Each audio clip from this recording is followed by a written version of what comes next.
is going on, YouTube? Welcome back to the Pylon Cam YouTube channel. I am your host, Mike Frisella, and it is time for our weekly power ranking video. In this video, if you're new to the channel, the biggest thing I try to do is not overreact. That is my goal. I know a lot of power rankings are based off of momentum or overreactions. In these videos, we try to not do that. We take momentum into account, but we really try to assess, first and foremost, what does the competition look like, who is playing who, and how did they play them, how did they match up, and that's pretty much the big thing. And injuries. Injuries is the other thing we take into account. But because of how the power rankings last week shaped out, this is definitely the week where we have the most large amount of movements. And one thing I want to bring up is this is the first week that I have done these videos where there has been a bye, and I have opted to not move teams that did not play. So if the teams were on a bye in the for this week, they are not going to be moved from their spot from week 6, because I don't think it's fair to move a team up or down based off of other teams' performances around them. There's only one team that moved up because so many teams had to move down that I had to move them up like 2 spots. But before we get into it, please like, comment, subscribe. It really helps the channel out. And follow us on Instagram and Twitter. We post a ton of content on Instagram. We have really put our pedal to the metal with the Instagram channel, or Instagram page, I guess it's called. So please check that out. But with all that being said, let's go ahead and get into our power rankings. So first team, previously 32, staying at 32, we have the New York Jets. Not moving them. We're not going to talk about them because they were coming off a bye. Next team, Houston Texans. So the Texans are a team that continuously just gets, like, they just don't have anything. So it's hard for me to really criticize them or judge them because they are in, like, basically the prequel to the first year of their rebuild. It's still, I've been looking at a couple of mock drafts because we are now basically just a week or two before halfway through the season. So I've kind of been seeing what people are speculating that these teams are going to do, but the Texans have been like a 32 to 29 ranked team. They were looking pretty good with Tyrod Taylor, but there's still just not enough for this team to be competitive. So I'm going to leave them at 31. I'm not going to drop them below the Jets because the Jets didn't play last week. So I can't move them based off of anything like that. But they were previously ranked 30. Coming in at rank 30, I have the Miami Dolphins. So I didn't know this until I believe the podcast episode from last week. If you don't know, we do a podcast episode for fantasy football every Tuesday and a podcast episode for NFL coverage every Thursday. But the Miami Dolphins rank worse than the Jets in almost every single metric on offense and defense. I'm not ready to put them as a 32nd ranked team because they have more ammunition on defense than the Jets have. The Dolphins have played better teams than the Jets have, and Tua has been missing. So I am factoring Tua not being in. I'm not the biggest Tua fan. If you follow the channel, you know that. But he is a big part of that offense. I don't think he adds another layer or anything like that to the team. But he is supposed to be their guy, and he did look pretty sharp against the Jaguars. But I don't think there's much of a difference between him and Jacoby Brissett. I'll probably get some hate for that, but that's okay. If you disagree, just let me know in the comments. But coming in at rank 29, previously ranked 31, I have the Jacksonville Jaguars. I correctly predicted that the Jaguars would get their first win this week. I actually correctly predicted the outcome of all of the games this week except for the Bills game, the Browns game, and the Chargers game. Those were the 3 I missed, but everything else I got right. And we do our weekly locks, which are, if you're a sports bettor, I give out my 6 of my favorite picks for the week. And we were 5 for 6 this week, which was a huge week for us. But I predicted the Jaguars. The thing with the Jaguars to me is, despite all of the off-the-field drama with Urban Meyer, he does coach a better game every single week. And you could argue that going into this game, they were the worst team to the Miami Dolphins. But the most important difference to me between the Jaguars and the Dolphins and the teams below the Jaguars is the running game. If you can run the ball effectively, you will be able to win games. And going into week 6, the Jaguars actually had, and I don't think anybody has talked about this, the 6th ranked rushing offense in the entire NFL. So they're running the ball extremely effectively, and that showed in the game against the Dolphins. Super happy for the Jaguars. I love the Jaguars, but they come in at rank 29. Previously ranked 28, staying at rank 28, I have the Detroit Lions because we have seen the Detroit Lions compete with some of the best teams either for a quarter or for a half, or they just compete, and they're the only team in NFL history to lose on 50-yard field goals, two 50-yard field goals in the same season with 0 seconds left on the clock. One was to the Ravens, and I forget who the other one was to. Oh, the Vikings. So they are competitive. I think they would compete or beat anybody below them. But they are 0-6. They did kind of fall apart against the Bengals, and they were suffering a ton of injuries. So for those reasons, I'm just going to leave them because I'm interested to see how they play this week. I think they play this week. I forget who they play this week, though. Coming in at rank 27, this is the only team that was on a bye and moved up. I moved them up because of how many teams moved down. They actually didn't do anything for them to move up. But I think going into next week, they will actually land in, after when we do the Week 8 power rankings, I think the Falcons will land at 27 because I have had this theory, and if you follow the channel, you know that I've had this theory, that Matt Ryan has been playing hurt for the first 4 weeks because he hasn't thrown the ball down the field or hasn't even tried to throw the ball down the field. And I think that was a huge issue in this offense, which is why we saw so much of Cordero Patterson. But he started to throw the ball, week 5? And then they're now in the bye week. So if his shoulder was healed week 5, he now has another week of rest. And now they're coming into week 7 fresh with a ton of rest. Matt Ryan might be better. This is why I'm advocating for fantasy to go out and stock up on Kyle Pitts and Calvin Ridley, because I think Calvin Ridley, if Matt Ryan could throw as good as he possibly can, it's going to benefit Calvin Ridley the most in that offense. But coming in at rank 26, previously ranked 24, I have the New York Giants. The New York Giants, to me, it's just a shame because it's one thing if your team sucks and they're healthy. But the Giants suck and they're not healthy, so you don't even know, do they truly suck? I would err on the side of, yes, they do truly suck.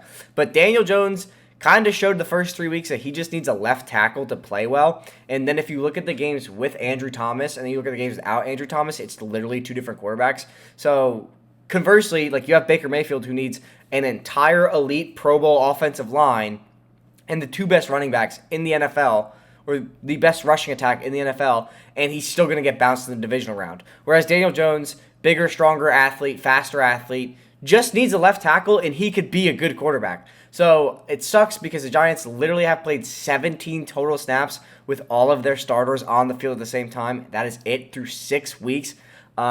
So Giants, they're gonna be in a bad spot because Andrew Thomas just got put on the IR, and to me, he's their most important player. So they're gonna probably move down into the 30 range possibly.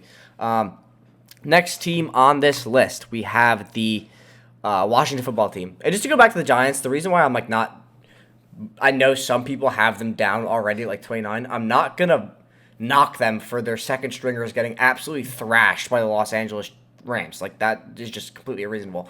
But going to Washington football team, this is a team that previously ranked was 27. I really do think that Washington is probably one of the worst teams in the NFL. They don't do anything well on either side of the ball. They don't play defense well. They don't play offense well. They don't run the ball well. This Antonio Gibson experiment that a bunch of reports coming into the season where, oh, Antonio Gibson is going to see a Christian McCaffrey type workload. Oh, Antonio Gibson this, Antonio Gibson that. Putting all the eggs in the Antonio Gibson basket made no sense to me from the start. This kid wasn't even a running back prospect coming out of college.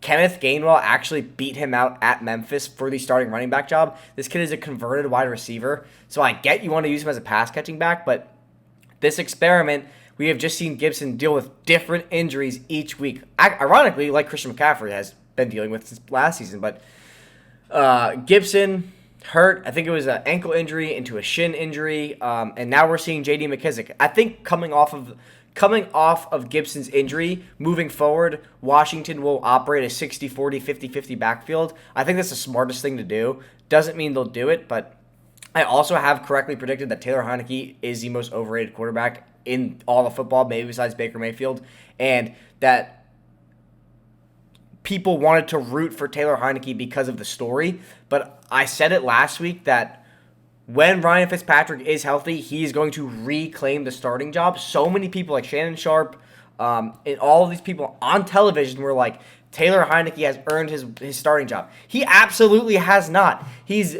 thrown. I think he's thrown 6. Hold up. I think he's thrown 5 picks in 6 starts, and I've been preaching all along. His mistakes will catch up with him. Like, he is not a good quarterback. He is a cool story, and that is it. That's it. They are going to play the guy they paid to come in and play for them in Ryan Fitzpatrick. Once Ryan Fitzpatrick is back, it's not going to be, we're going to start Taylor Heineke until he gets hurt. It's going to say, thanks, Taylor, take a freaking seat, and we're going to put the guy we paid to play football, who is obviously better than you, to play football for us. And who knows? Ryan Fitzpatrick off of injury or off the bench, like, low-key is nasty. So he might come in and just start popping off. But coming in at rank 24, previously ranked 13, this is one of the biggest drops I've put on this list. And it's tough because I did say, like, I do factor in injuries into these games or into these movements, but, like, the Seahawks were bad with Russell Wilson, and it wasn't really Russell Wilson's fault. I'm a huge Russell Wilson fan. I think he's one of the best quarterback talents in the NFL. What that dude has had to put on his shoulders for how many years in Seattle is truly incredible. This year, it kind of just caught up with them. Their defense is so bad, and that Jamal Adams trade is panning out to be one of the worst trades probably in their franchise history because he sucks, man. Like, he is bad. He is basically a glorified linebacker at this point. He doesn't do anything well. As a safety, like, let's not forget, he is a safety. So the sacks and stuff are cool, but you still have to play. You still have to be a ball hawk in the back of the field. Like, you have to add that. You have to stop teams from attacking that back layer of your defense, and he just doesn't do it. He's constantly lost back there. So that is probably the biggest factor in it because really the Seahawks were competing with the Rams for a whole half until, I think, 3 quarters until Russell Wilson came out in the 3rd quarter, I think. So Geno Smith, to me, like, isn't the end of the world for a starter. I really think he actually played well in that game. He did throw a pick against the Rams, and he was competing with the Steelers for a whole game. He took him to overtime. I just think that this defense is way too big of a liability when they go up against basically any team that is ranked above them. I just think that their cornerbacks are a mess. Their safety position is a mess. Their linebackers are pretty solid. Their D-line is still a mess. I just think that this, especially with Russell Wilson being out for, I think, 6 to 8 weeks, this is just off the rails, and they're not coming back from it. Maybe when Russell Wilson's back, like, he could go on a winning streak, and, like, Geno Smith has to win 2 games for them to stay competitive, and I don't know if he'll do that. I have to look at their schedule, but it's tough because I do really, really try not to overreact. I really moved them this far down because of how truly bad their defense is. I think that, like, for Big Ben, who's playing well, to come in and drop 20 on you and beat you in overtime, that kind of speaks volumes to where your defense stands. Coming in at rank 23, previously ranked 21, I have the Philadelphia Eagles. And why I have the Philadelphia Eagles moving down, I understand they just played the Buccaneers, but let's look at how they played them and what they have done wrong all season. They continue to just recklessly abandon the run game, which you just cannot do at the NFL level. They played the Dallas Cowboys and ran the ball 3 times, which is completely unacceptable in my opinion, and I think a lot of people would agree with that. Nick Sirianni and Jalen Hurts, like, their mistakes just compound on each other. Jalen Hurts had a 46% completion percentage in that game. The one thing I will say about the Eagles, which is a positive, is Darius Slay is finally being worth the money they paid him for. In addition to, they are the most efficient red zone offense, I think they're top 5 in efficiency in the red zone, which is why, like, this is what I always look at when I look at an Eagles game. If I look at the box score, I'm like, where did these points come from? Because Jalen Hurts only had 100 passing yards. I think he had 116 to be specific. But they scored, I think 20 or 28 or 30 points.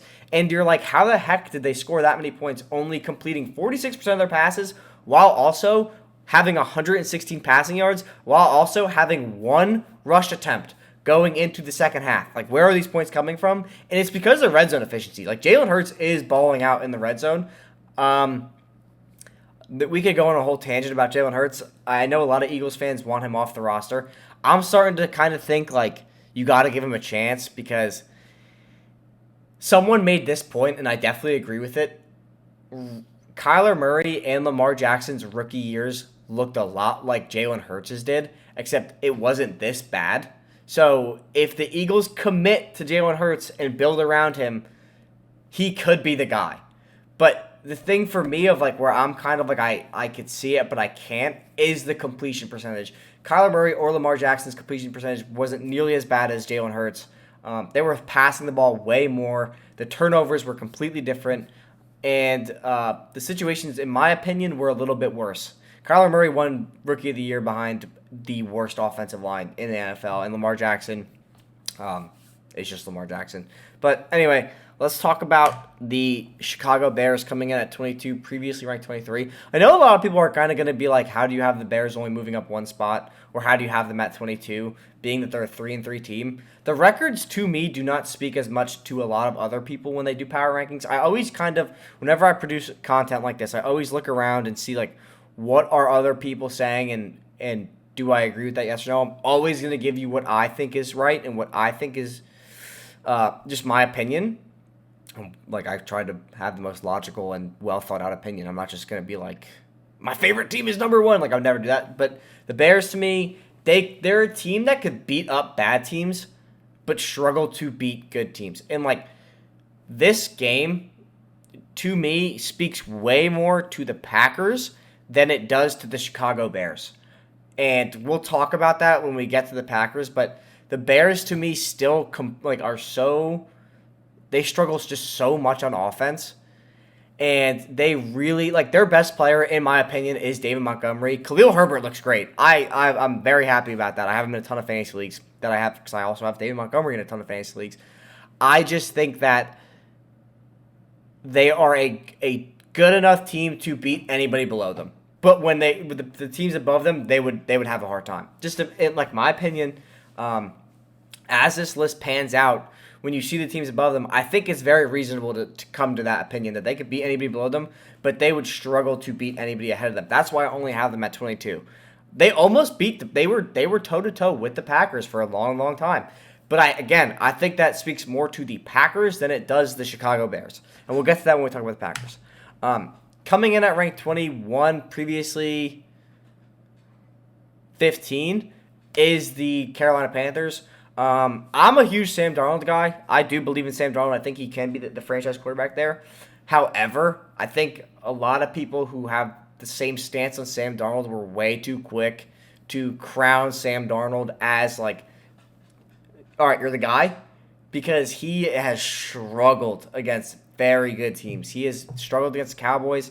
He struggled against the Vikings, who I have, if you follow the power rankings, I have said the Vikings are a much better team than everybody's giving them credit for. And who was the other team they played? Who they lost to? Cowboys, Vikings.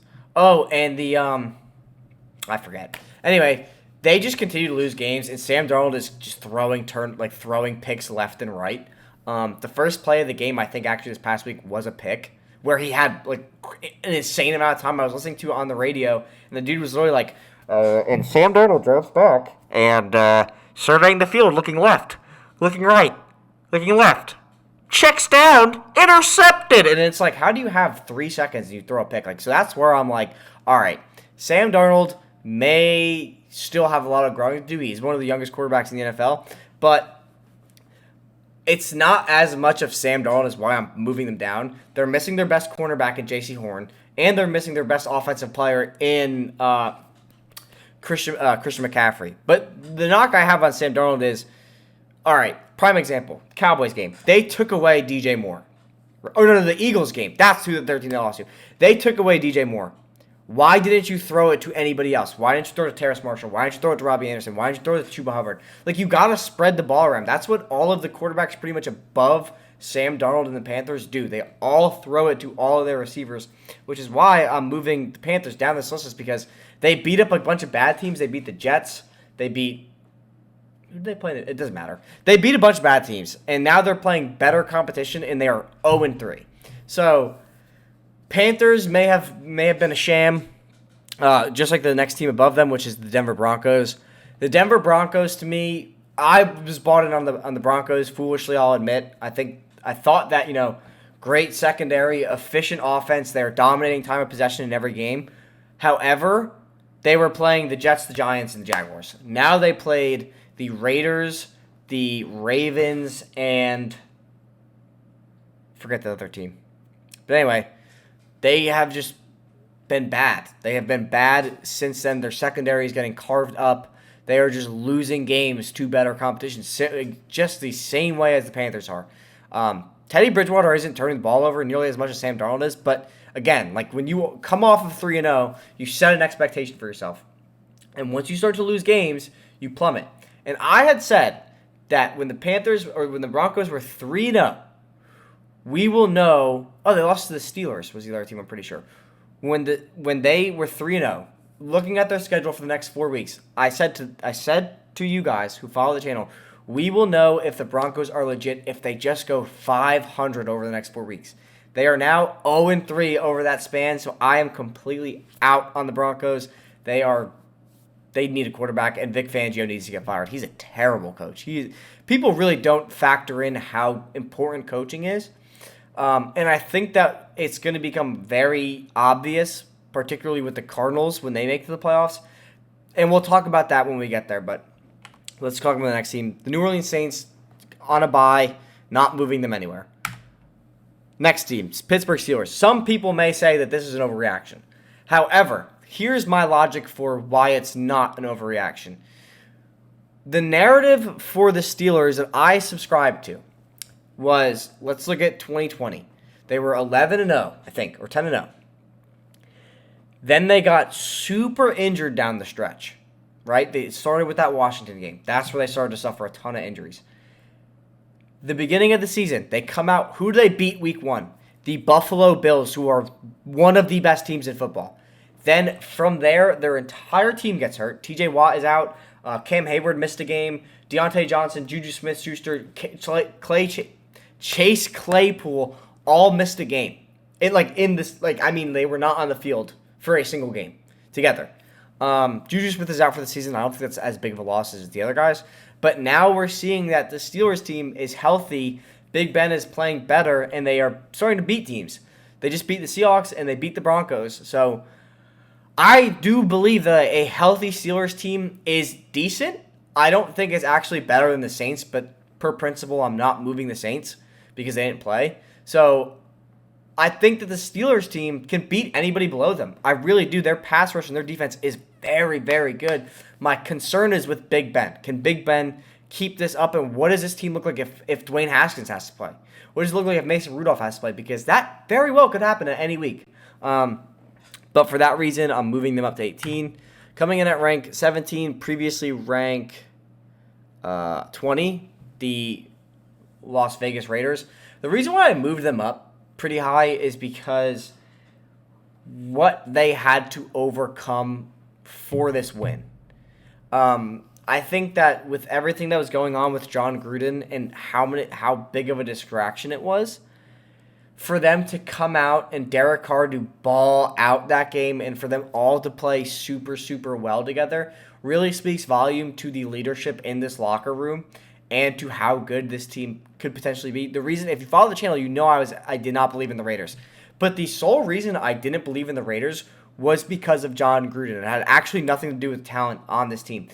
I just thought John Gruden was way too emotional. I thought he was just too big for his britches, and lo and behold, I was right with who he was off the field.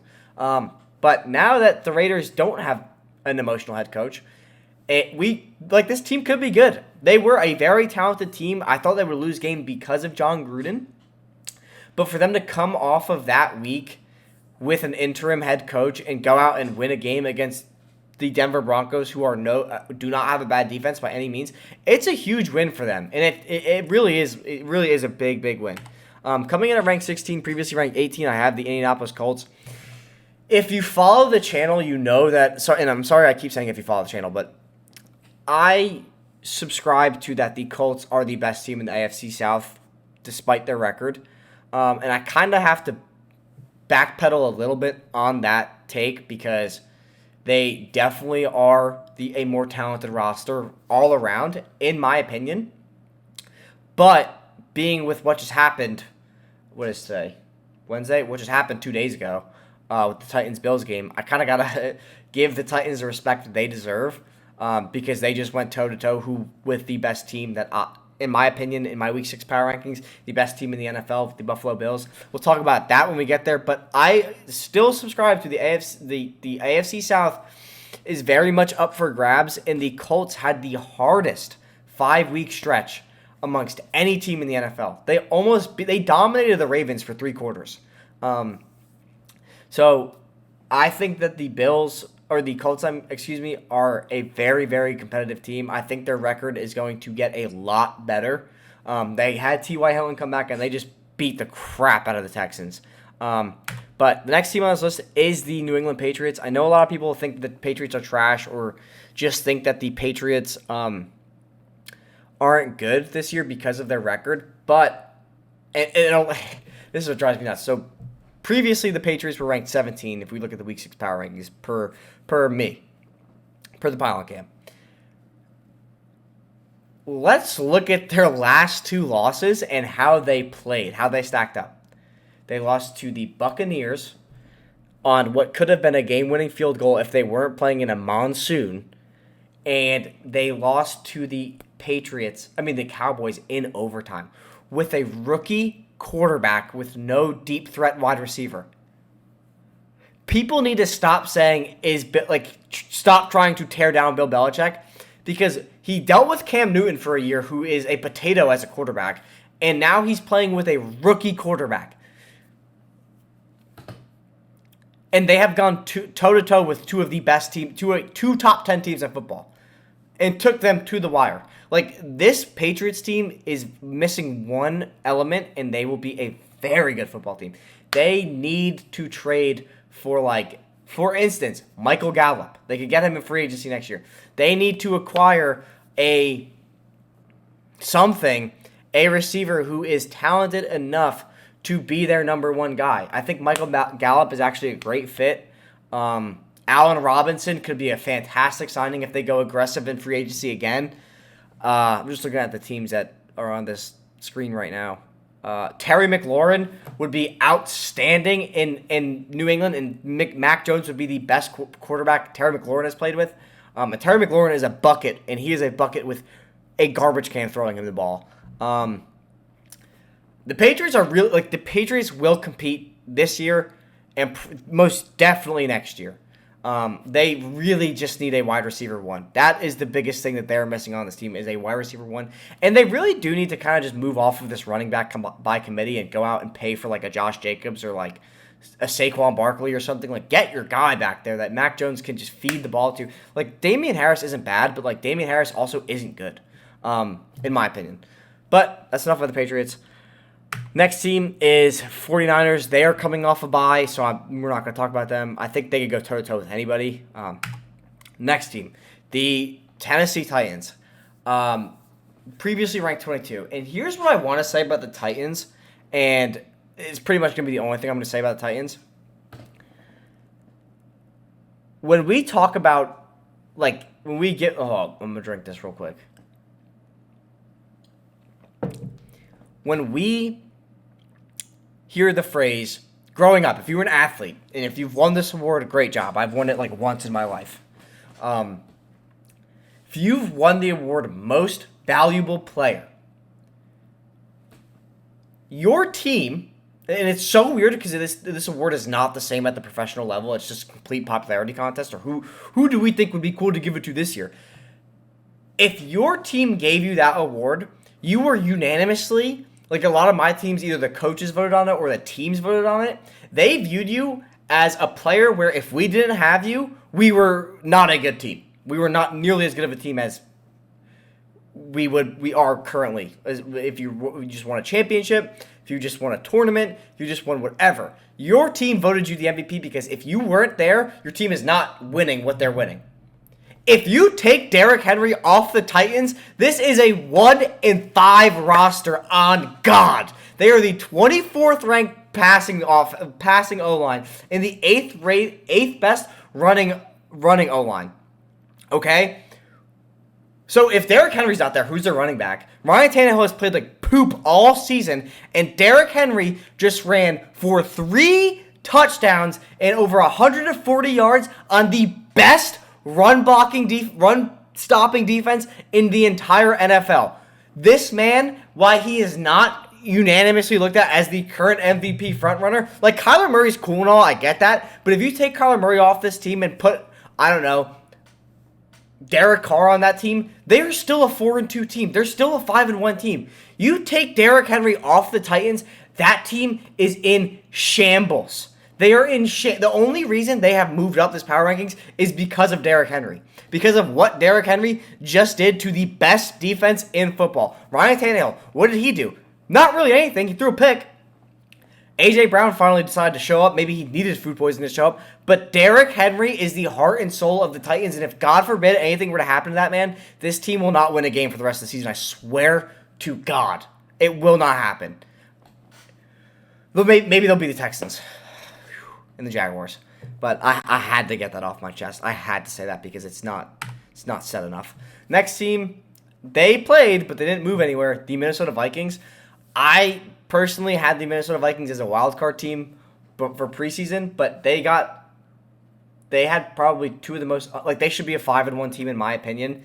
For whatever reason, they're cursed and can't kick game-winning field goals. They should have the same record as the Arizona Cardinals because that game where they missed the game-winning field goal was against the Arizona Cardinals, and Dalvin Cook fumbled in like the last seconds of the Bengals game, and then they kicked the field goal, and that's another loss to the Bengals. And I forget who their third loss is against, but those two games should have been win. So I'm viewing as the Vikings as a 5-1 team. Like, they should be way better than their record is.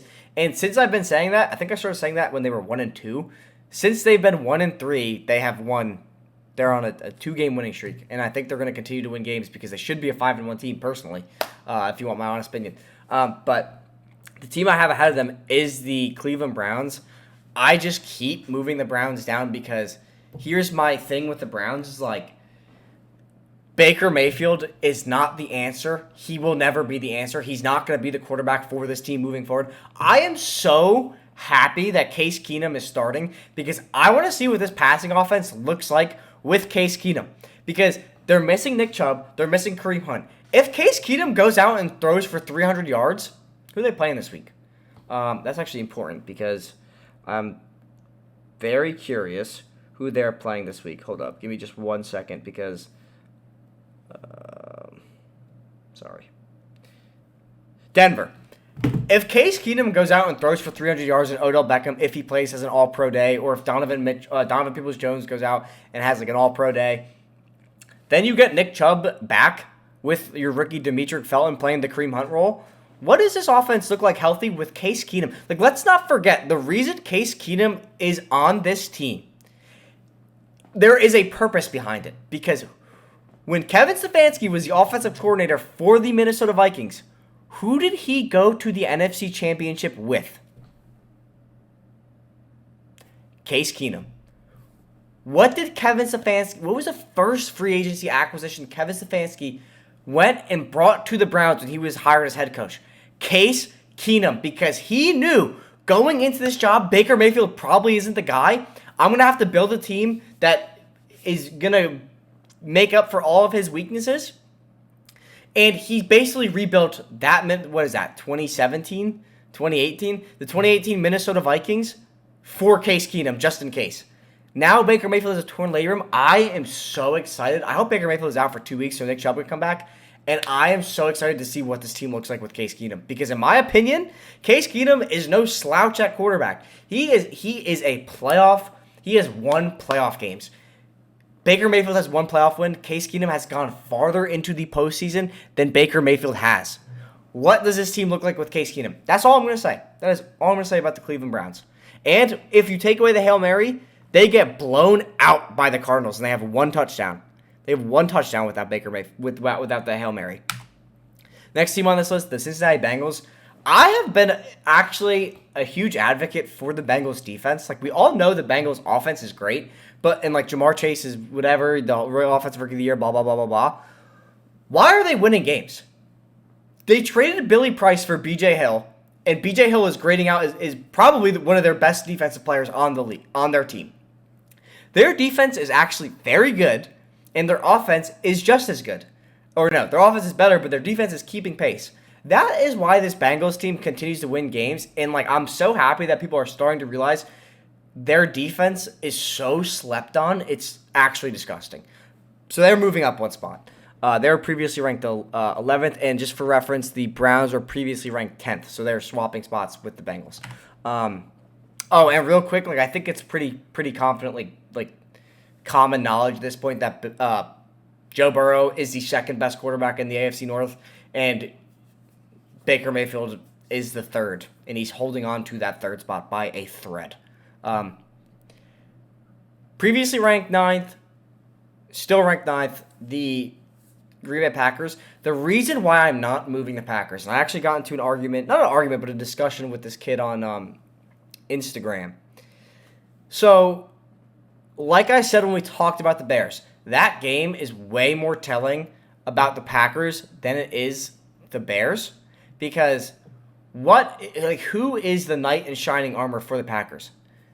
Aaron Rodgers. Who won the game for the Packers? Aaron Rodgers.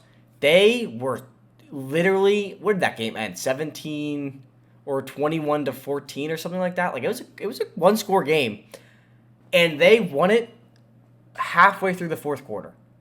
It's not like they blew out the Bears and then the Bears scored 14 garbage time points in the fourth quarter. Like, it was a close game going into the midway through the fourth quarter.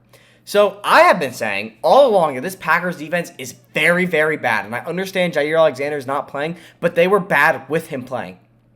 The Lions scored points. Oh, no. Yeah, the Lions scored 25 points on them. This Packers team, their defense, by the way, they're only missing Zadarius Smith. And, before Jair Alexander. They are a bad defense, and they are so Aaron Rodgers dependent. If Aaron Rodgers and Devontae Adams don't show up, one, you don't have another wide receiver, because Randall Cobb is 100 years old, and Aaron Jones has not seen more than 20 carries since 2017. So if Aaron Rodgers is off, you guys are the Packers will lose games. And their defense is horribly, horribly, horribly overrated. Coming in, rank 8. I gotta move my head for these videos. Rank 8, previously ranked 8. We have the Kansas City Chiefs. I just think that the argument with the kid I was having was, why are the Packers are a better team than the Chiefs? And I say absolutely not. That is just not true. Simply not true. The Chiefs, I get it, have been playing horrible, but in order to beat the Chiefs, you have to score 30 points, unless you're the Bills, because you have a defense that can handle that offense. But in order to beat the Chiefs, you have to have a high-caliber offense. And so many of these teams just simply do not have that, which is why I still have the Chiefs at 8. I know a lot of people are saying, you got to move the Chiefs down, But, this team is so talented on offense that, even with Patrick Mahomes leading the league in turnovers, I think he's leading the league in interceptions, they're still scoring 30-plus points a game, except against the Bills. So I know I'm in the minority, and that the Chiefs should be lower, but who are we going to put above them, and who can we confidently say that the Chiefs could beat 7 out of 10 times, 6 out of 10 times? Or who could beat, I'm sorry if I said that backwards. Who below them could beat them 6 out of 10 times? I think there's a good chance Derrick Henry has another career game against the Chiefs this week, and that will catapult him into the front runner of the MVP, even though he should already be the front runner for the MVP. But I just don't, I don't think if they play the Packers, the Packers offense could compete, keep up with the Chiefs offense. I think the same thing for the Bengals. So I just, even in the game against the Browns, the Browns have a good defense, but Baker Mayfield folded a 16-point lead to them in the fourth quarter. So I don't really feel comfortable putting anybody above the Chiefs, besides the teams that I have above the Chiefs. So let's talk about the next team on this list. Hold up. everything when I had to move my head, it screwed everything up. The Los Angeles Chargers, I think the Chargers defense is good enough. Well, actually, no, the Chargers beat the Chiefs because their offense is as good as the Chiefs, and their defense could stop the Chiefs. They could make Patrick Mahomes turn the ball over. And if you're turning the ball over and you can't go down and score your next possession to catch up, you're going to lose the football game. So for that reason, I have the Chargers at number 7. The Chargers were actually last week at number 4, but being with how badly they lost to the Ravens, I think anybody above them can actually beat them. In my opinion, like the Chargers aren't a team that's missing players really, and all the Ravens did, if you look at it, they took away Mike Williams and they shut down Austin Eckler, and those are probably the 2 most important players, skill position wise, on the Chargers. Keenan Allen's still going to ball out no matter who he plays. But when you take away those 2 pieces of Mike Williams, if you have an answer for Mike Williams and Austin Eckler, you kind of just have to answer for Keenan Allen, and the Ravens did that. So I had to move the Chargers down. Plus, they only scored 6 points, which is really bad. The next team I have on this list is the Dallas Cowboys. They're 5-1, and they just continue to, like, their offense is so good.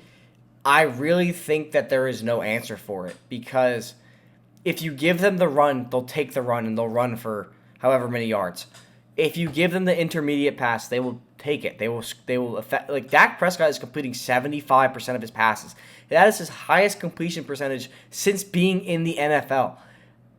I think that the biggest weakness the Cowboys have is their inexperience in the playoffs, and Dak Prescott historically has a horrible winning record against teams over 500, and they really have had a cakewalk this season, and it's only going to get easier. Let me look up their schedule down the stretch, because I looked at it and I was like, holy crap, this is probably one of the easiest schedules you are going to see all season, and their only impressive win is against the Chargers. And they beat them by 3, and they almost lost that game because Mike McCarthy, historically, if you go back to his days as a Packers head coach, is not good when it comes to time management.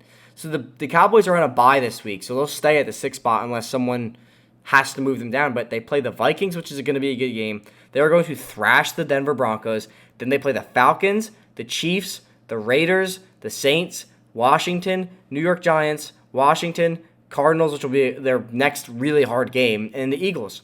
So they basically have to steamroll the NFC East down the stretch. Their defense is good enough to stop Patrick Mahomes and the Chiefs.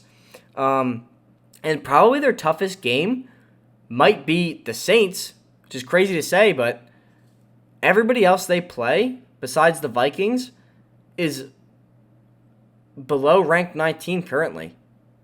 So they have a really easy schedule coming up, which is going to be the tail of the tape for the Cowboys. They're going to go into the playoffs with maybe win the bye. They're going to go in with the full head of steam.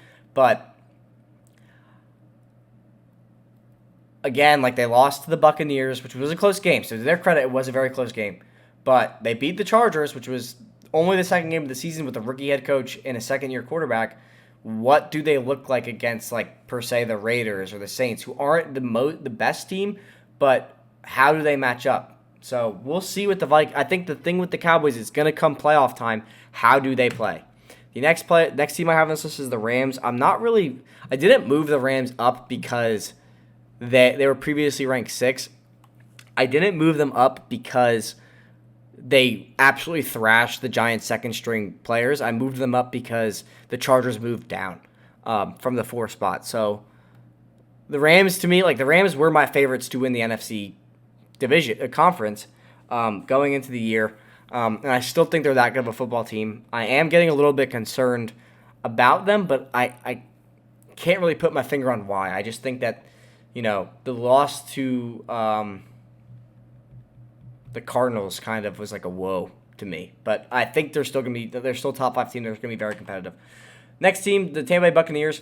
The Buccaneers stay in the top 5 because they're winning, and they have so many injuries on defense They're missing their best corner. They're missing their safety. They're missing their second best corner, I'm pretty sure. And their defense is playing bad.